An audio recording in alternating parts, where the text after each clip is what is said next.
কাঁসা আর ঢাক ঢোলের বাজনায় মুখর প্রাচীন বাংলার রাজধানী পুন্ড্রনগর। বগুড়ার শিবগঞ্জ উপজেলার ঐতিহাসিক মস্তানগড় মাজার এলাকায় বসেছে সাধু সন্ন্যাসী, বাউল আর পুণ্যার্থীদের মিলন মেলা। হযরত শাহ সুলতান মাহমুদ এবং রাজা পরশুরামের ইতিহাসকে ঘিরে প্রতি বছর বৈশাখ মাসের শেষ বৃহস্পতিবার একদিন ও এক রাতের জন্য এখানে সমাগম হয় লক্ষ মানুষের।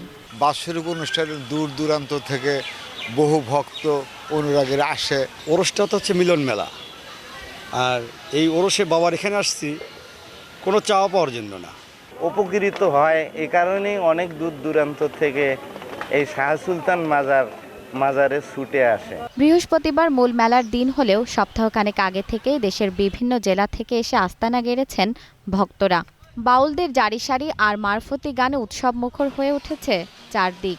কোরআন হাদিসের আলোকে আলোচনা শুনবেন হযরত শাহ সুলতান মাহমুদ বলখি মাই রহমাতুল্লাহ আলাইহির জীবন বৃত্তান্ত নিয়ে ইসলামের আগমন, তিনি কী উদ্দেশ্যে এই উপমহাদেশে এসেছেন এবং ইসলামের বাণী মনোবাণী তিনি প্রচার করেছেন।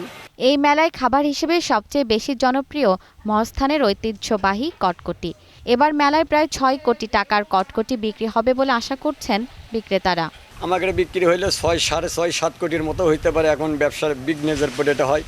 মেলার সার্বিক নিরাপত্তা এবং মাজারের পবিত্রতা রক্ষায় পুলিশের পক্ষ থেকে নেওয়া হয়েছে বিশেষ ব্যবস্থা। ওরস উপলক্ষে আমাদের জেলা পুলিশ তথা আমাদের মাননীয় পুলিশ সুপার স্যারের সার্বিক দিক নির্দেশনায় আমাদের একটা ৫ শতাধিকেরও অধিক পুলিশ মোতায়েন থাকবে আইন শৃঙ্খলা রক্ষার্থে। শান্তিপূর্ণভাবে উৎসব শেষ হবে বলে আশা আয়োজকদের। জেরিন জামান, গ্রিন নিউজ ডেস্ক।